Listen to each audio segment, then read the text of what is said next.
This is the Horse Radio Network. This is episode 138 of Horsemanship Radio, brought to you by Omega Fields, the world's best omega-3 supplements for horses. Horsemanship Radio is part of the family of the Horse Radio Network. And today we're going south. We have two Southerners, one from Kentucky and one from Tennessee.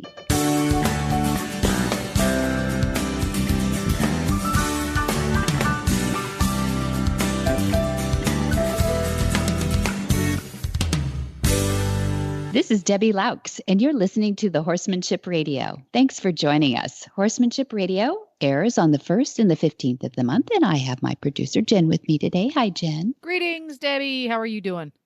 I'm good. I'm excited about this episode. It's very timely.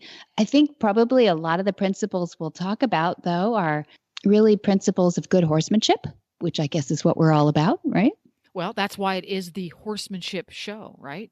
Oh, I know. It must have been subliminal. Well, when you first started the Horsemanship Radio Show, which is what, 2-3 years ago now? Gosh, it's been a while. I can't believe it's been that long. It's like yesterday. And you came up with the name of the show. I thought, well, that's brilliant because everything else doesn't count if you don't get the horsemanship right. That's a great byline right there. I like that. Yeah, it doesn't matter how much time you spend trying to put your heels down. Or trying to get the coat shiny, or trying to keep your horse from getting ulcers if you don't get the horsemanship right, because the horsemanship is really the blanket that covers all the rest of it, isn't it? Yeah, and I always like to say the horses are fine. It's the manship part that we got to get right.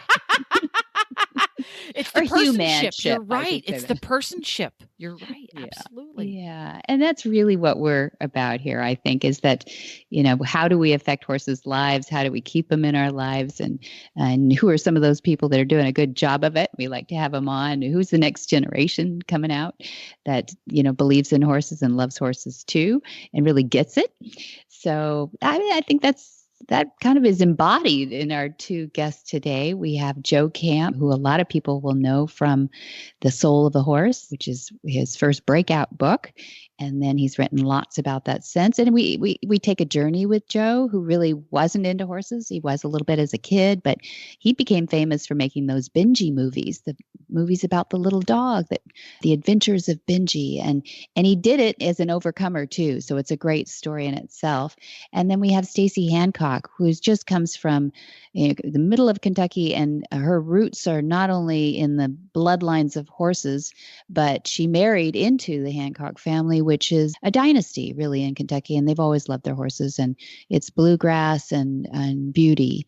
But she has a cause. She learned, you'll hear her story early in life, things that made her change her trajectory with horses. And it's pretty compelling. It's really beautiful. Two people with really amazing 50,000-foot view perspectives. I'm so excited. And we're going to get right to our first guest after this from our title sponsor, Omega Fields.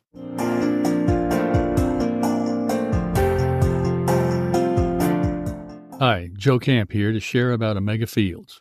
Omega Fields exists to help you keep your first promise to the horses you love, to care for them well. Nutrition is the foundation of a healthy life and supports all the activity that brings you and your horse so much joy.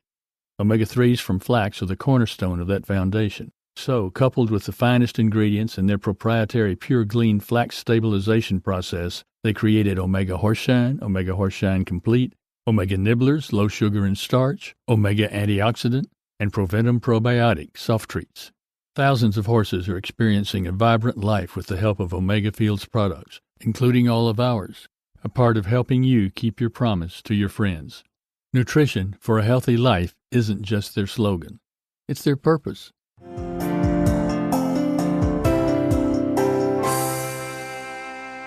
How does a neophyte with no experience produce and direct a movie that every studio declined to distribute? So he forms a distribution company and propels the film to the #3 movie of all year, all with no help from Hollywood. This is Joe Camp. Well, welcome back to Horsemanship Radio, Joe Camp. How are you? I am great, and I'm really happy to be here. It's always good to talk to you, Debbie. It's good to talk to you, too, and catch up. How are the horses? They're all good. They're hot right now. I think they're probably all crammed into the side shed of the barn to keep the flies off their faces. But is it fly and heat season already? As we speak and recording this, it's nearly the end of May in Bell Buckle, Tennessee. So where'd you get the heat from? We're in the 90s, low 90s right now, and it's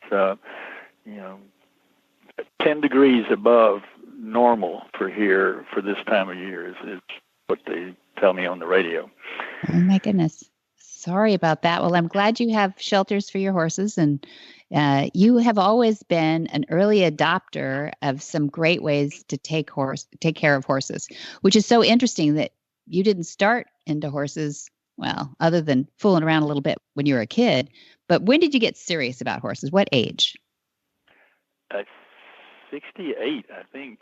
There you go. 68 years. The soul of a horse, and I have to you had to look in your book. Yeah, because I am more than that now, and so I have to go check these things. But I think it was 68 is what it was when we first got into it, stumbled into it actually. Yeah, you are I'm a little bit impetuous from time to time, and Kathleen, we had this house down in Valley Center there in California at the time, in San Diego County, and we were up on a hill, and you look out to the west where the sun was setting, and it was beautiful. And down below, there were a couple of these stalls that had been left there by whoever, outside stalls with half roofs on them and whatnot. And we talk about, wouldn't it be nice to have a horse or something down there wandering around the stalls when we're out here having a little glass of wine in the evening and whatnot? And she says, well, maybe we ought to take a trail ride sometime and just see what horses are about. And I said, well, let's do that sometime. And so she pulls me out of bed on my birthday, drives me down to this park where there's a horse trailer with 3 horses all saddled and ready to go. And we went out on this 6-hour trail ride, and 2 weeks later, we owned 3 horses. And I can promise you that a trail ride and 2 stalls on the property is not a good reason to go out and buy 3 horses that impetuously. Yeah, that was impetuous, but I know there's probably been a couple of regrets, but seriously, you don't regret it. No. It the thing was, and the thing people say to me, how in the world could you start writing a book about horses less than a year and a half from being into horses, which is what I did. But we started doing research because it seemed like everything that people were telling us about horses and why they had to have shoes and why they needed to live in a stall and all of this stuff began to not make a whole lot of sense, and trying to understand the horse more took me into the wild horses, which of course are living as though they were in the wild. And so I began asking questions about that. And wow, they're doing fine out there. They look great. They're doing great. And nobody's tending to them, and nobody's putting them in stalls or putting shoes on their feet or whatever. And why is that exactly? And I was told that you can't compare the two because we had literally bred all the wild horse genetics out of the horse by what we've done with them personally. And so that took me out of the horse world into the scientific world, I joined this AAAS, I think is the name of it, so I could get to their archives. And sure enough, found out that it would take something on the order of 5,000 to 10,000 years to even begin to change the basic genetics of any species, horses included. And which means that basically, the horse in my backyard is the same as the horse out there on the wild plains in Montana or wherever. And when they have been evolutionarily, genetically built to live a certain way, and you come in and go wham and change that, I mean, it's got to cause certain amounts of stress and I mean, imagine yourself having to live in the water for the rest of your life. You know, Right. we're not built to do that. And there are all kinds of levels at which that would be really terrible. And so I really started digging deeper on it and looking at some studies and some things people had done. And so literally well less than a year after we were now up to 6 horses, I think, at that point in time, we pulled the shoes on everyone. I called the vet and I said, we're going to take the shoes off.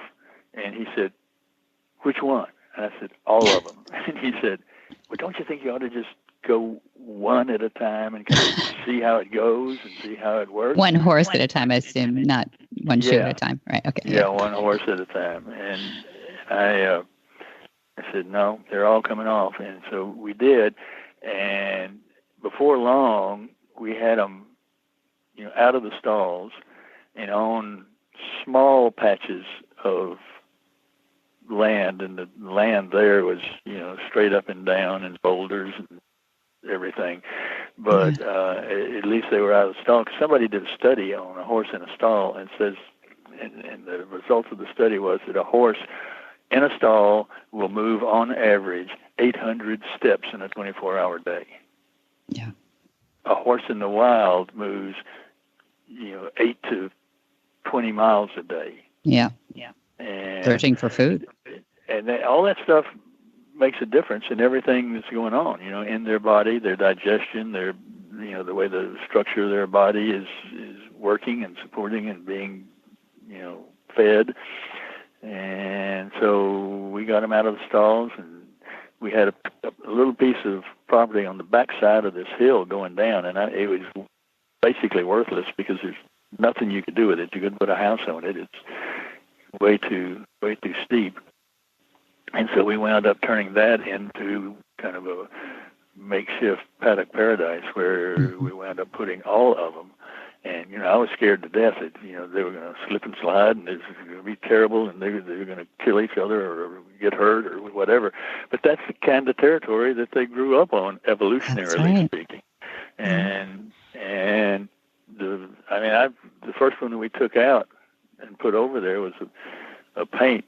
His name was Scribbles, and he was what I would call, and his favorite speed was stop, and he was as lazy as they came, and we took him over there and took the halter off of him just to see how he did on it, and he was gone like a shot. I'd never seen, that's a different horse than we ever saw before in him. He was kicking and having the best time and up and down that hill, and finally came back over and stood for a little bit panting and said, thank you very much.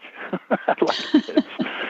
And so that was the beginning of it. And I finally got to a point where I said, I gotta tell folks, about this, because there's way more to it than the guy down the street is telling us on what he's done and what his pappy did and what his grandpappy did and all of that. And that's why he's doing what he's doing, is because that's the way it's always been done. Oh, Joe, I'm so sorry. I bet you were just ready to throw up your hands and start from scratch. How did you go? How'd you get on after that? Because we know the ending is good. More or less, it's what we did. We just went back and started looking at everything we were doing. And I often say that the question, when people ask me questions, I usually say the answer is, what would your horse be doing for himself if he were still in the wild? And try to replicate that as best you can under the circumstances that you have been blessed with. And that's kind of what it came down to and what it was all about, what we were trying to do. And as I think I mentioned earlier, I got so excited about this and the way they were responding to all that we weren't doing, and all that. I told Kathleen I got to get this down. It's our experience, and so I wrote that book, the first one, called The Soul of a Horse, and it was kind of a diary of our experiences. It's not a preaching book. It's a storybook, more or less, about what we were discovering and how amazed we were at most of it, and how well it was working. And I'm happy to say that book touched a chord. Another dozen on horses. Is it a dozen now, Joe? Wow. But The Soul of a Horse is in its 16th printing. It was a national bestseller and is still going crazy out there. Yeah.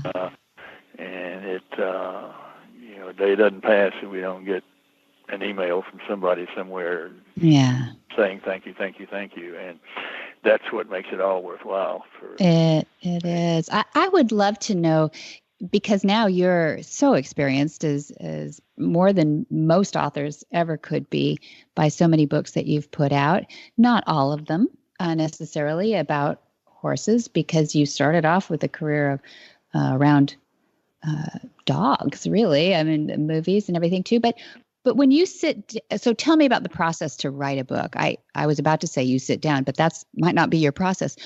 Are you a disciplined one of those guys who says, I should write a book about, or are you inspired, or does something happen in your life that you think, people need to know about that, or how does it go?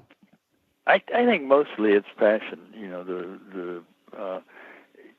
I have noticed that The Soul of a Horse was all passion, and it was driven by passion. And what I have come to understand later in life is that God places that passion and will be there for the duration.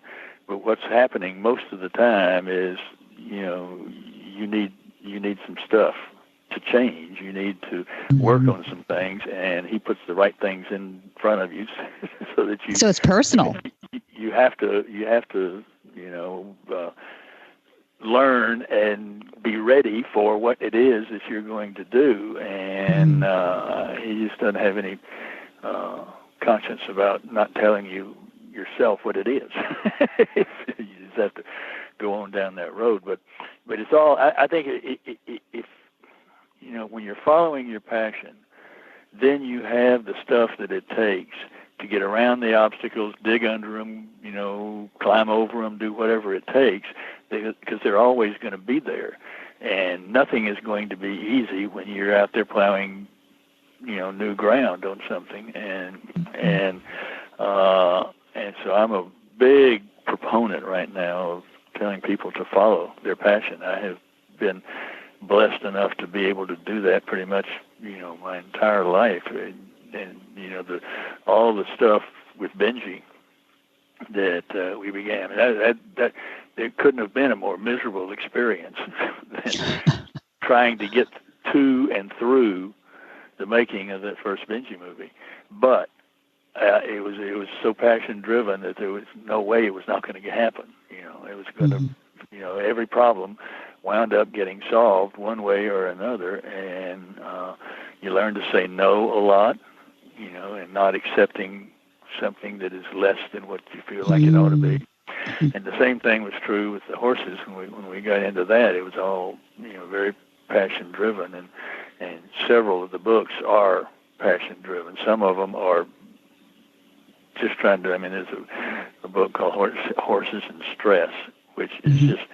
It's a subject matter that I think is really important. The damage that stress does, and finally, the medical profession is acknowledging in humans, the damage that stress causes, and how physical that damage can be. And I think it's any time that you're changing the course of the way a horse is genetically designed to live, is going to cause stress at some level. And it, the removing of that stress, I think, is really important. So that one, the goal of that book, I guess, had passion driving it, but it was really trying to bear down on the facts and the research and prove to folks that this is something that they need to pay attention to. But how much do you rely on science to write your books versus just talking to horse owners out there or people who you trust have horses in their best interest? Yeah, well, there are very few of those. Darn it. Sorry to say. It's your dad's one of them. Oh, very nice. There are not too many out there. I mean, the science. I don't get into the depths of the science because, to me, that's where the passion gets lost.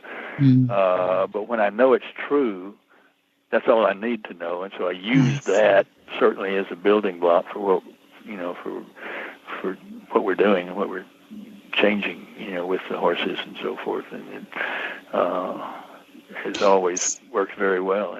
It's a lot like, most of the books are a lot like fiction, and the way I have approached fiction in my life has always been to let the character do the work. I see. And wherever that character goes is where we go, and where we wind up that goes all the way back to Benji. Because I was inside that dog for the entire period that I was writing that thing, and and I think that's why it ultimately came out like it did. That it was such a unique experience for most people, and most of them don't even realize for sure why they like the movie so much, but it's because they lived it inside the heart of that dog rather than inside the heart of the people who are, who own the dog, and the dog is more or less a prop. And in this movie, the people are the props, and so it's from the animal's perspective. Yeah, it all comes from emotion, and that's what we're doing with the horses right now.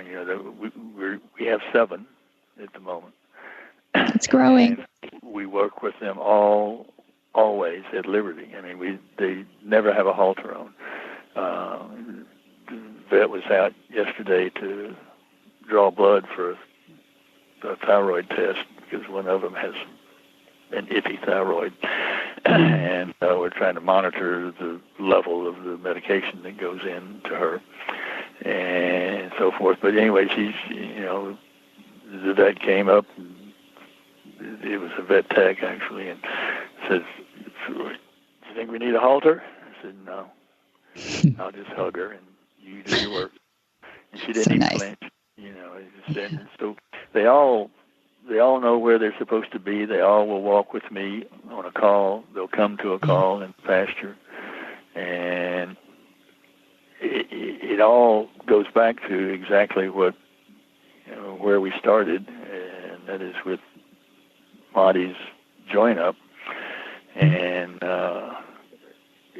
we now say that there are lots of ways to do join up to get the result that he got, which is let the animal make the decision to trust you. That's right. And once that's done, everything changes. It just does. I love your standards. Your standards are so high for horses, and I think that's a life lesson for anybody who gets in the horse business at 68. You might as well set your standards really high and do everything right, so you don't have to spend this lifetime making a bunch of mistakes. But no, you're a great student, a great professor now, writing all these books, and I think people would love reading you for your standards because there is total transparency, and I don't think anybody would say, "Wow, you bend it a little bit." No, you tell us straight up what you believe and what that's based on, and I love that about you, Joe Camp. That's very sweet. Thank you. Things like this, talking to you keeps us going. Oh my gosh, you and Kathleen have done so much peripherally for the horse industry. I just love that there's 80% of us out there, horse owners, that are recreational, and we just want to do the best for our horse. We're not trying to win ribbons or compete at some high level. We just want to take good care of our horses so they'll take good care of us. And I think you speak for a lot of us out there, and I appreciate that. Well, one of the things I really try to impress upon people, and notwithstanding how good Monty is at what he does, and changes people overnight, just boing. It comes a time when I tell folks, you need to get off the clinician dole and get down there and learn from the horses. Spend the time with the horses. Put the DVDs away. You've got the basics now, and go down and spend the time with the horses, and it will pay you back in huge, huge amounts. And particularly if you've got that trust thing going from every one of them, then we got 7 totally different personalities now, and they all are treated in different ways. But I know that because of the time that I have spent with them. And they will do anything I want them to do as long as I am good enough to communicate what I want them to do. Very it's good. all on me to be able to communicate that.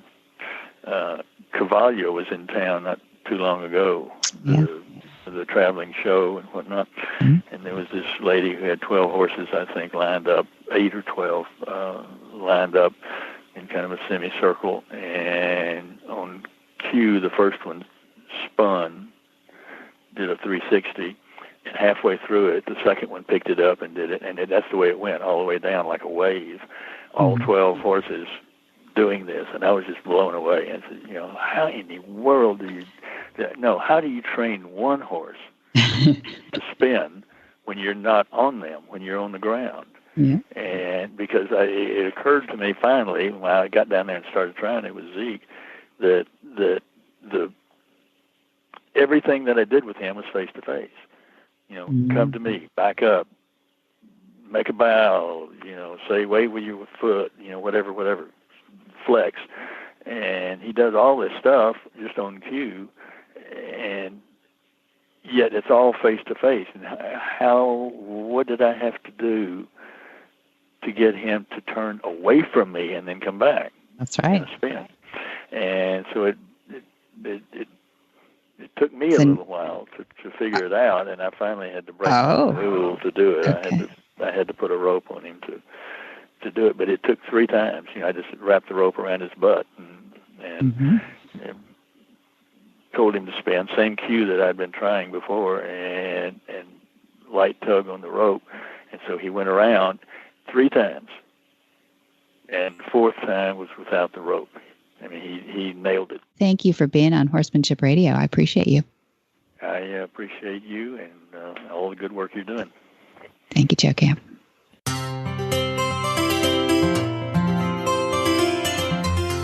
Cavallo horse and rider Carol and Greg Giles, too, have been longtime supporters of the Horsemanship Radio, and we thought, what better way to show how their support goes than through the people who buy their boots. So we have this from Brenna Eldridge on a Facebook post. I could not be happier with my decision to transition my horse to barefoot and choosing Cavallo for his hoof protection. I always thought my horse just had bad feet and that he would always be lame barefoot until I realized that I was enabling that dependency. By allowing his feet to adapt back to the way that they were naturally intended, his feet have become strong and he now seems perfectly comfortable barefoot. With the added weight of a rider on rough terrain, I invested in my first pair of Cavallo boots. I went with the Trek boots, and they fit him perfectly. I was able to do anything that I could do in metal shoes, and I have no longer stress over him losing a metal shoe and damaging his hoof when removed. The Cavallo boots have provided him greater shock absorbencies when riding on hard ground, and so far, whether it be on trails or in the arena, he seems extremely comfortable in his boots. I do a variety of riding, including trails, gaming, and drill, and I'm excited to get into the gaming season to put truly those boots to test. I believe that in horsemanship, you have to pick methods that make the most sense to you. And for me, that is the naturality of barefoot and the protection of the Cavallo boots. Brenna.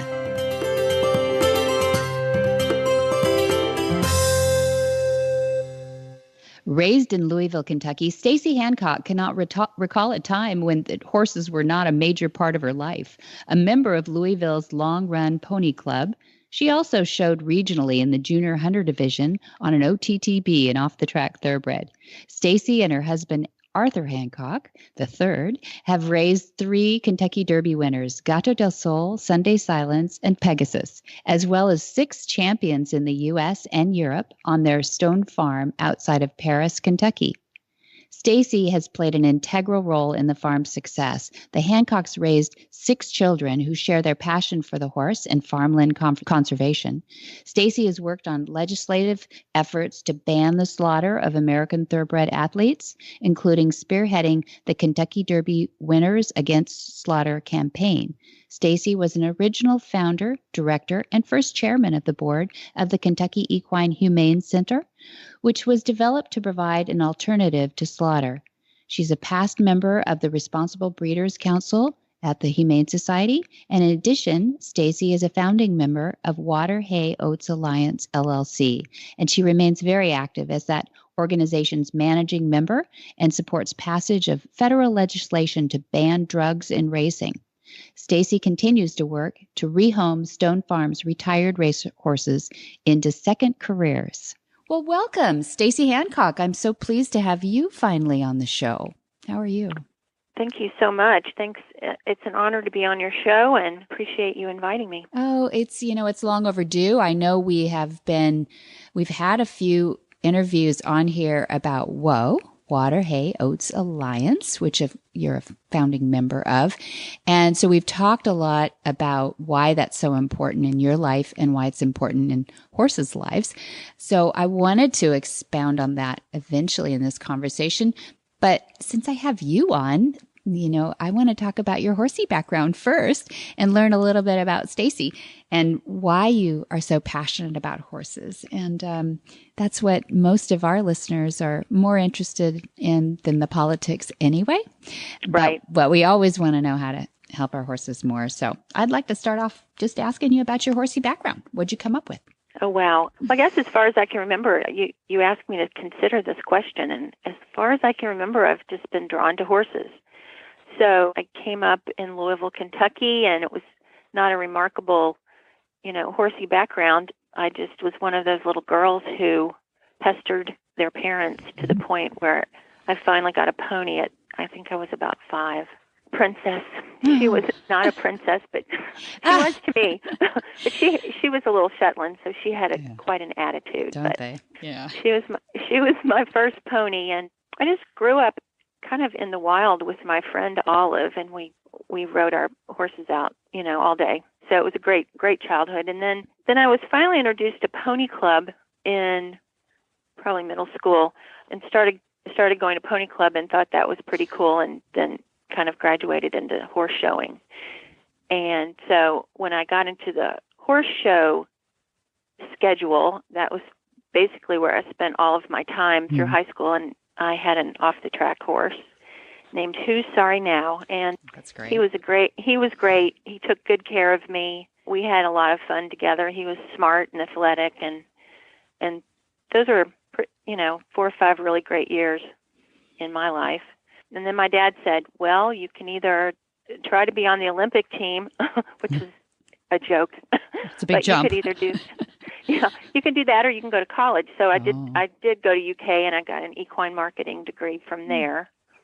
And while I was in school, I started working for Warner Jones of Hermitage Farm at the sales, and we were like the first girl show team. All girl. All girls. Yeah. He came to Pony Club one day and he said, I'd like to get some girls to show these yearlings, as if you're in a confirmation class.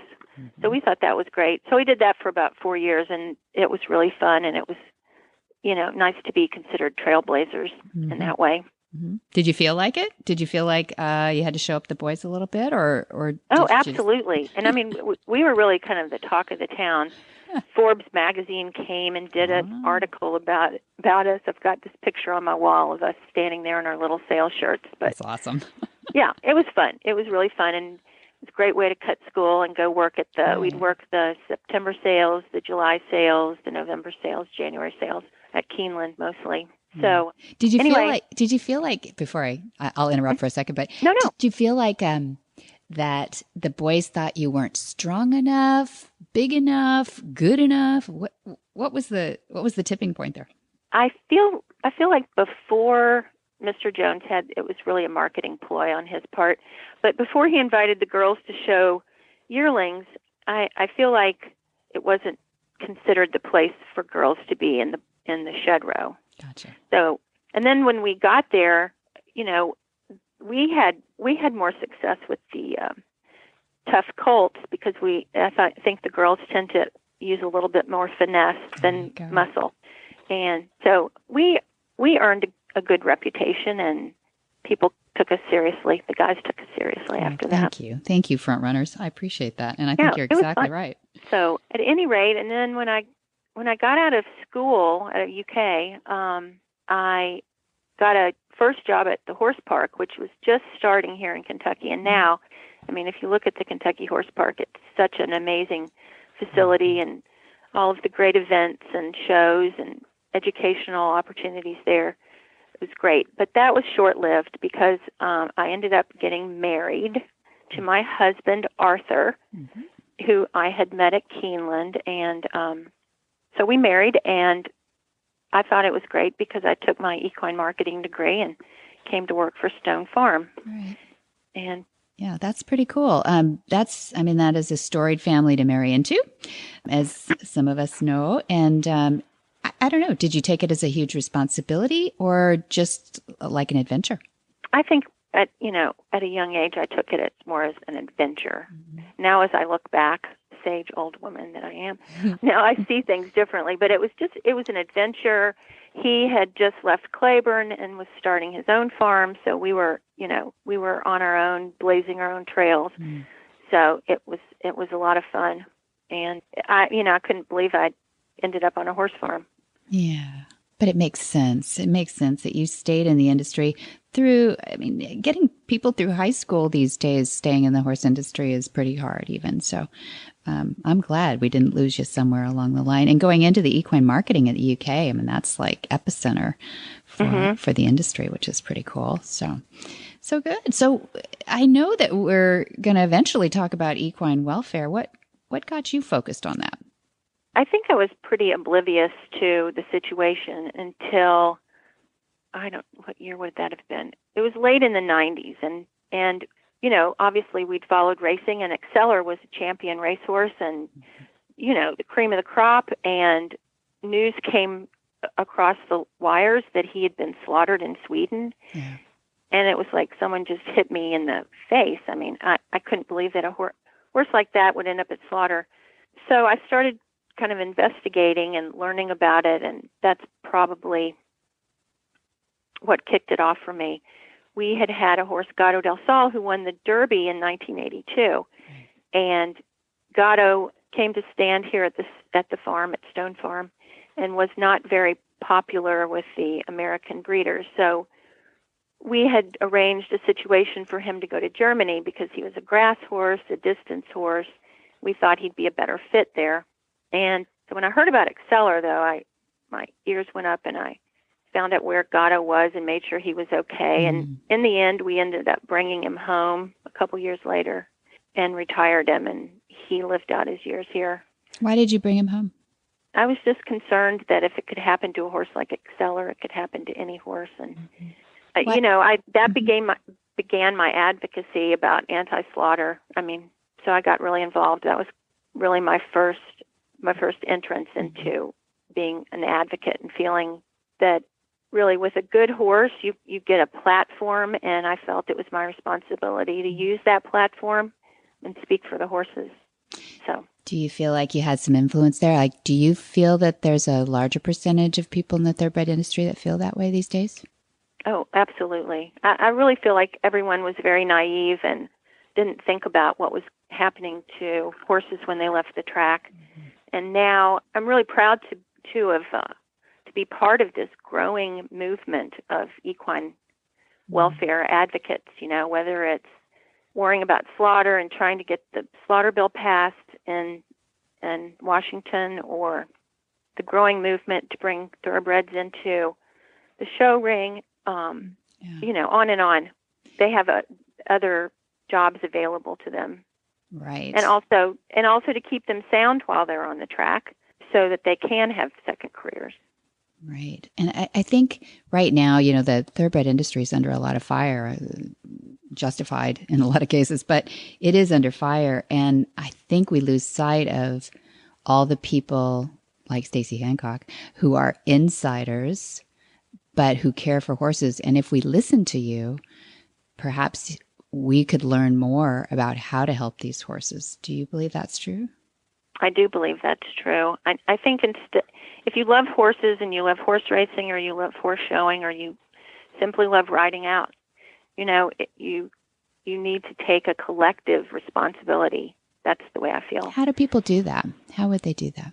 I think it can start locally, just in your own community and just keeping an eye out for what's going on in your own community. But on a larger scale, if you have a political viewpoint, you need to contact your local or your representatives in Washington, actually, and share those feelings with them. I mean, there's been a anti-slaughter bill on the books since, 2005, I think, and gotten through the House, but it's never gotten through the Senate, so it's never gotten through to the president's desk. Wow. So to talk, don't turn a blind eye to it. It happens. Talk about it and try to, if you believe you need to stop it, try to stop it. Same goes for WOA, the Water-Hayotes Alliance. We were founded in 2012 because we were a group of individuals who were trying to make a difference, and we thought that if we band together and spoke with one voice, our one voice would be stronger than our individual voices. So we formed the group, and it's basically an umbrella for everyone who shares our view to gather under and speak together. Yeah. Tell us about that view. Tell us what its mission statement is, what your vision is that it's set out to do. Well, our mission statement is basically the idea that horses, racehorses, and I would go on to say any horse, horses should compete on their own merits. They should compete on their heart, which we all know they have huge hearts, and try for you and try to do what you want them to do, and their physical merits. So by drugging horses or allowing drugs to be in their system on race day or when they're competing, we think it's a disservice to, all the horses in the idea of sport. And then we have the other side of it, that these drugs are not, necessarily good for these horses. And some of the drugs that are being used today mask pain and mask injuries, and therefore some of those horses end up in catastrophic situations. Yeah, we've witnessed a little bit of that, we think. There's a lot of speculation as to what's going on at Santa Anita, and Santa Anita seems to be sort of a lightning rod right now for that, but it's starting to dig into, maybe there's too many numbers around the United States as well. And then they start to look at comparisons to the policies outside the United States, and we seem to be a little different on that. But so when you formed WOA, thinking, wait a minute, tell me who some of the strategic first members were. Some of the first members, it was Arthur and myself, George Strawbridge, the Jacksons, Jim Squires, who had Monarcho, Gary Bazance, who's big out in Southern California, Cobra Farm, Barry Irwin. That was our kind of initial group to say, let's do this and see what happens, really. And now we've got over 1,800 members. Wow. We have 100 supporters, and we were thrilled when your dad honored us with his support statement and joined WOA to help move the cause forward. Well, and that is a storied group that you formed an alliance with. It really goes against the statement that, insiders, are circling the wagons and not wanting to change anything. There you are. You are the penultimate, I think, epicenter of Kentucky and racing industry, and you're saying it's got to change. So what did you see happen over, 30 or 40 years, certainly Arthur's whole life, watching the industry? What happened to break that down, that the the ultimate insiders had to say, wait a minute, we want to take back our industry when some changes made.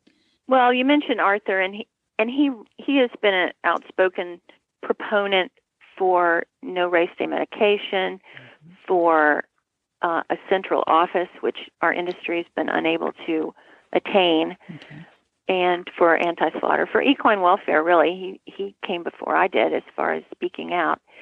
I just think it's education. I think for a lot of horsemen, and it's probably the same in sport horses as it is in racing, but a lot of the owners are in it for fun and don't really want to get their hands dirty with politics. But still, if you own a horse, you need to be responsible for that horse, and so you need to stand up for them.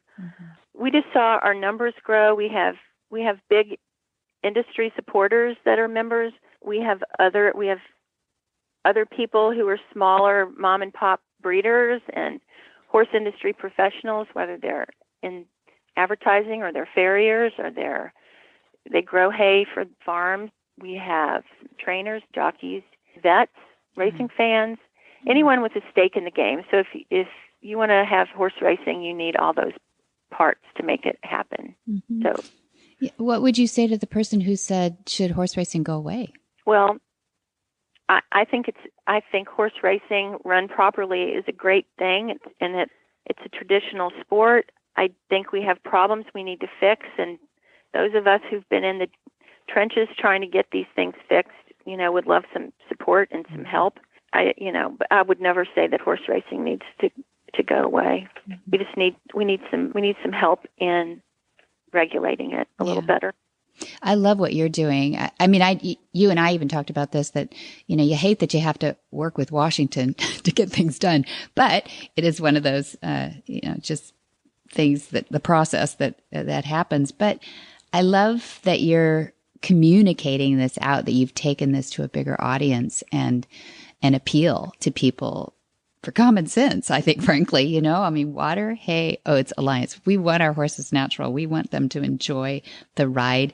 No horse gets a bonus for, getting over the wire faster to some time. There is no more money. It's just the first horse over the finish line that wins the race. So if we all back her down on all these ingredients that people are worried about for their horses, then the same results happen, maybe in a slower race, and that's okay, and maybe in a more natural race, and that's okay. But I love to watch thoroughbreds run. I just think that they love it too. I think it's like any athlete who excels in a sport, they love to do it ultimately. And I love what you're doing for the thoroughbred after they have either not succeeded at the racetrack or they've succeeded wildly, but they're still young. Still so young. They're so young. Yeah, compared to so many other disciplines. Think about that. And, in the dressage arena, those horses that are just coming into their own are 7, 8 years old. Can you imagine if thoroughbreds were thought to be that way? But what's your vision for these OTTBs, these off-the-track thoroughbreds, or unraced thoroughbreds, for that matter? Second careers. Well, I think there's some groups that are doing a really good job and bringing them back in the fore, and the warm bloods kind of took over there for a while. But I think it's our responsibility as racehorse owners to make sure that after the horses run at the track, there's other options for them. One of those ways is to keep them sound, and make sure that they haven't been damaged by injections and some of these other things that go on. Other ways are just to try to place your horses, send them off to some of these new rehabilitation, rehab centers, retraining centers, do such a great job. Great. So I don't think it ends when the horse finishes their last race. I think we need to think about their future. Yeah. Yeah. And do you have some favorite places for horses that you think are doing a good job in retraining or rehabbing? Well, locally we work with New Vocations here. I think they're coming out your way. Yes. Last I heard. And they do a great job of getting the horses under tack and moving, so prospective adopters can see what they are capable of. And some of the adopters want trail horses, and some of the adopters would like to try to take a horse, into the dressage ring or inventing world, horse showing. So I think that's a really good way to do it. I think you were telling me there are some things online where they're going to match people up with horses that need jobs. That's right. Because I think any horse needs a job. They're a happier animal if they have a relationship and a purpose. Yeah, well said. So what gets you up in the morning wanting to go to the barn, Staci? You don't have to. You have a nice life there. You have your horses. You love your horses. But is there anything that is left for you to do in the thoroughbred industry that besides the whoa and keeping that drum going? Well, what gets me to the barn are the horses that are in my barn right now. I have a 31-year-old pony I bred, and I had bred his dam, and I'd had the Grand Dam as a pony club mare. So he keeps me going. And we have some minis that the children had when they were younger that are a bit aged. And then I have some off-the-track horses that I'm trying to find a second spot for. So I always found that I would rather go clean the barn than do the dishes, if that tells you anything. So perfect. They keep me going. And, I would like to think someday, soon, some legislation will have passed to protect our horses, whether it's the anti-slaughter bill or whether it is the Horse Racing Integrity Act, which will place an anti-doping program outside of the industry in independent hands, the independent hands of USADA, who oversees the Olympics and some other U.S. sports. And we feel that with some industry input, they will better be able to manage an anti-doping system for horse racing. Great. Is there anything that WHOA needs help with now? Should people get a hold of you, find out more about WHOA? How do they do that? Oh, I would love for anyone who's interested to go to the internet and Google us. It's waterhayoatsalliance.com. And go to our website. And, we really are a grassroots movement. We don't have an office. We're volunteer-based, so most of our information is on the website. And if anyone is interested, we'd welcome their membership. It's free. You add your name to the mission statement saying that you support what we're doing.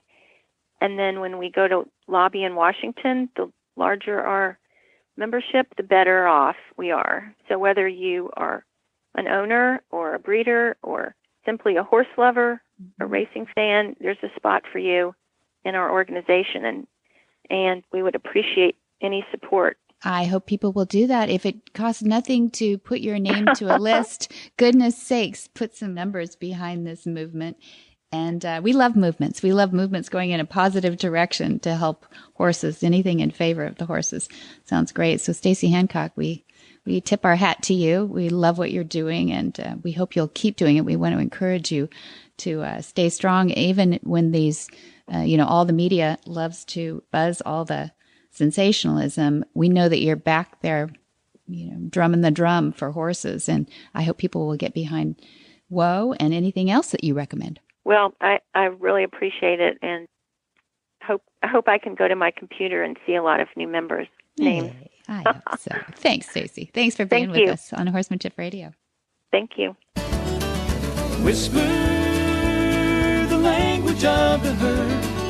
Listen, you don't have to say a word. It's time for Jamie Jennings to fetch an email from Monty Roberts' inbox and share a morsel of Monty's wisdom in a little segment we like to call Ask Monty. Leave this world a better place than mine. The magic in the language of the herd. Dear Monty, why does my horse refuse a jump? Monty's answer: undoubtedly, you have overmatched him at some point. Get the fences lower, let him have fun, and rebuild his confidence. Elevate the fences gradually, attempting to discover his maximum capability. For more of these insights into good horsemanship, go to www.montyroberts.com and click on the orange banner that says Get Free Horse Tips. Hi, I'm Monty Roberts, and I'm dedicated to training horses without pain. You can learn to do it too on my Equus Online University. Western, English, the beginner, or the advanced rider. It doesn't matter. You can connect with other students online too, on our forum, and there's a new lesson every week. It's a lifetime of learning for you on my Equus Online University at montyroberts.com. What in the wide, wide world of sports is going on here?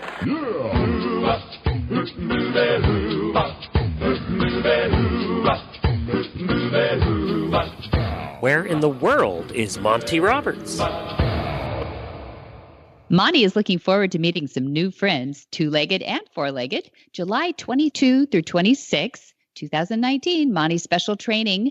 It's all in Portuguese. So people are coming up from Brazil for that one. And then July 29 through August 2nd will be the Monty Special Training, our annual Monty Special Training.